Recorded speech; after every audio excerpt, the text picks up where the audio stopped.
History of Society, Part 4, Session 3. This session we will be discussing the important subjects of education and labor that determine the prospects of any country. We begin with education for the next few sessions. Investment in education represents the single most important expenditure that a country can make if it is to be successful. The standard of living that any country enjoys is directly related to the general level of education attainment that its citizens have achieved. The more tertiary educated, specialist trained persons in as diversified an array of areas as possible, this would redound to the benefit and wealth of the community, with one caveat: the factors of production must be in balance. The education system should be as widely arrayed as possible, offering as many types of training as is possible. Of even greater importance are the efficacy of the vehicles to be used to provide this education. Are state-run facilities the best way to deliver this? Should the state provide education free of charge, or should there be a co-pay arrangement such that students and parents accept some responsibility in ensuring that success is had, and there not be this wasteful phenomenon of student failure that we witness globally annually? It is certainly time for a fresh thinking and perspective on this. In any new site value taxation dispensation, the government must see itself principally as facilitator, always leveling the playing field and directing the necessary resources to the various areas of need in an efficient and effective manner. When we look at the statistics globally on education, we see that more than 50% of the resources provided end up as wasteful expenditure. Less than 50% of persons being successful, certainly at secondary school certification, and this must be concerning that this wasteful expenditure continues year in, year out. The solution then must at least be in a public private partnership where the state partners with bodies of professional education providers to administer the education system, at least at the primary and secondary levels. There are many examples of success of this approach over the centuries. The denominational schools have, over the centuries, provided successful examples of this, and the charter school system is a more recent example. These entities have shown that they have had greater success at control, discipline, academic achievement, and character building over their charges than in the public school system, where the results are much less impressive and consistent. They also seem to have better control and success with their teachers. Another area where there need be some reform is on the stress or emphasis on academic achievement. In most countries, those persons who have not done well at their 16 plus or 18 plus examinations, those who have not attained secondary school or tertiary level certification, have overtly, if not covertly, been deemed as failures, even if there are some of us who would have failed at these levels. An SVT regime cannot afford them to be written off because it is an all hands on deck regime. All hands are needed to man the system so that a system of apprenticeship and mentorship must be included in the employment policies of enterprises to include those persons not, who would need more time to acquire the relevant qualifications and skills while at the same time being gainfully employed. Of course, there will still be the existence of matriculation examinations at the various levels, as is now the case in primary, secondary, and tertiary organizations. But an emphasis will now be placed on capturing those persons who would have slipped through the cracks previously and encourage and channel them into areas of employment and training activities, such that over time they will become full-fledged, resourceful, and valuable contributors to the economy of the community. The next category of citizens that should have their educational status upgraded in an SVT, persons who are functionally and or completely illiterate. In many developing countries, the level of functional and complete illiteracy is substantial, and these persons cannot supply the communities with anything more than basic unskilled services. The requirements for countries to attain developed country status in the 21st century is firstly, most of its citizens must possess the skills and know-how to provide the goods and services that such advanced economies will want to produce. A minimum level of technical education is therefore required of citizens for this to be possible. Even today in the developed world, there is a shortage of these skilled personnel. Adult education centers would have to be just as prominent as secondary or primary schools, where those adults who would have fallen through the cracks as far as their formal education was concerned would have the opportunity to attain secondary education certification. Thereafter, they could move on to tertiary level and acquire the needed skills. The necessary promotions, encouragement, and incentives would have to be devised and provided for these persons to come on board. This may be the most challenging aspect of such a program, to convince older adults of the necessity of going back to school and acquire new skills. Its role in this new education initiative will now be facilitator rather than provider. They will provide the education and facilities, the regulatory framework, the curriculum blueprints, the educational standards to attain, and finally, the accreditation systems. The educational facilities would be initially provided, but the responsibility to maintain and upgrade same would fall to an educational management organization, EMO, that would be delivering the educational services.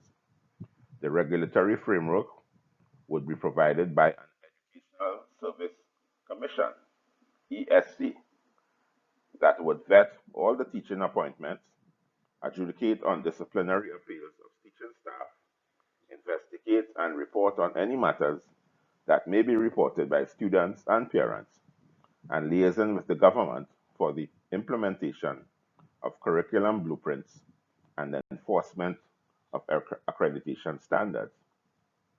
So far, what do we think of these proposals? Let's have our usual break now.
CMOs would be offered 5-year contracts with the option to extend for another 5 years. The initial letting and extending would be carried out by the ESCs and would be based on strict guidelines of management and teaching capacities and experience. EMOs could be either local or foreign based, and this would also be the case for teaching and other personnel.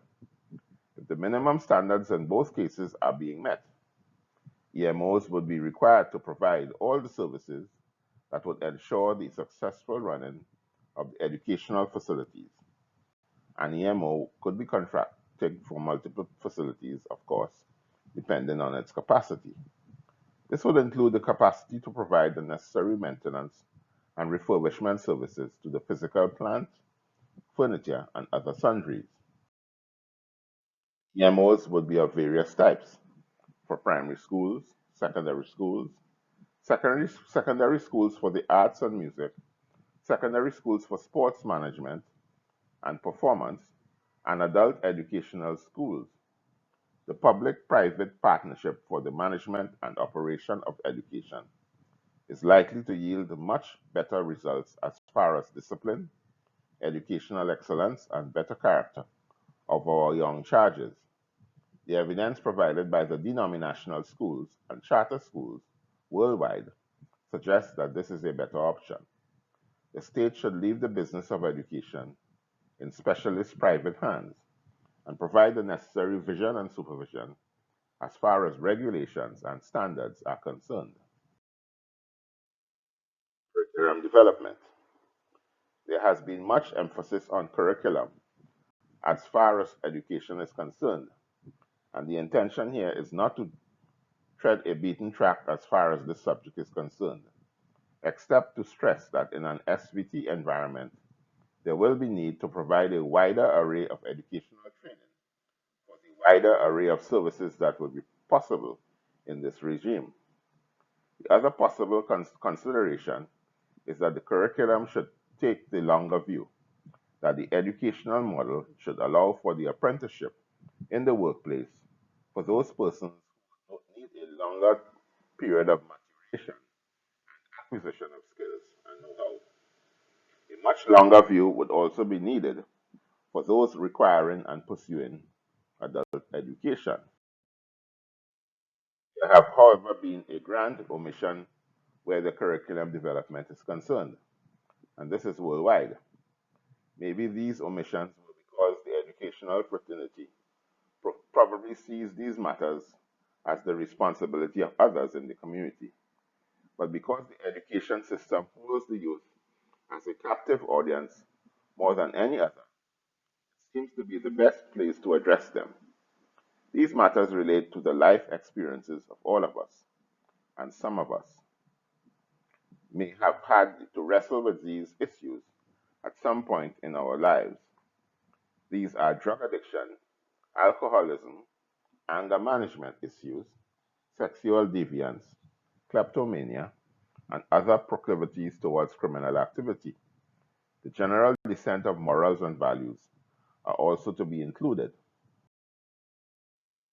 Because so many of these issues may affect us or our loved ones, friends, and acquaintances, it is now incumbent on us to treat with these, if only at a superficial level. Preparing adolescents for the real world also means preparing them to confront these ignominies in addition to providing the traditional educational training. You may contend that these may be ideally handled by good parenting or good pastoral intervention, but the school environment is a very captive one, with minds that are at their most impressionable. To miss the opportunity would indeed be a grand omission. The area that certainly needs intervention is the curriculum. In the curriculum is that of physical health. There is no doubt that there is a prevalence of poor eating and lifestyle habits, which has led to obesity, non-communicable chronic diseases, hypertension, diabetes, and heart disease, and huge financial health budgets. The curriculum must include in their schedules advice and tutelage on how to best lead a healthy lifestyle to avoid these health issues in later lives. Just consider the impact this can have on these lives if they are indoctrinated from a young age. We have received no formal education on this in the past, and we are much poorer for it.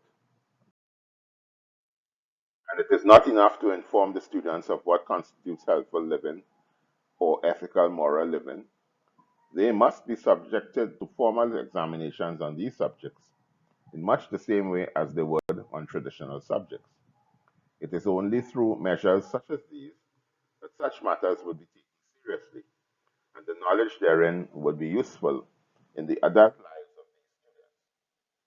The list of subjects that could be included in the curriculum could look something like this: anger management, that may result in physical, mental, and emotional abuse; substance abuse management; alcoholism, drug addiction and abuse; prescription drug abuse and addiction, etc. Good parenting; sexual deviance behavior mitigation; pedophilia; hetero and homosexual deviance, etc.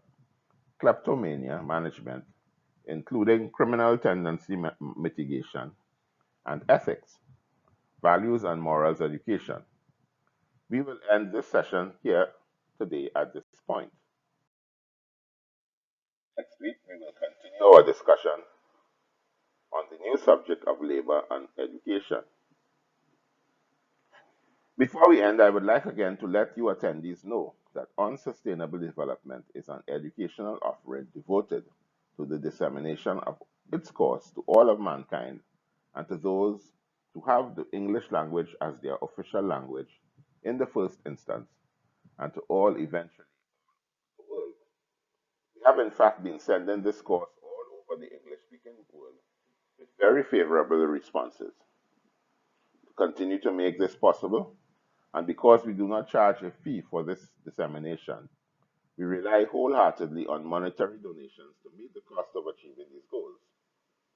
If you have found these sessions useful thus far and would like others to have access to them, we would gratefully accept your donations should you be inclined to offer them. You can send donations to our PayPal account at the email address notebroker2001@yahoo.com. Thank you for your kind gesture. As indicated before, you can communicate with us by going to our Facebook page on Sustainable Development or YouTube channel, Balancing the Economy. We will respond to all your comments or questions.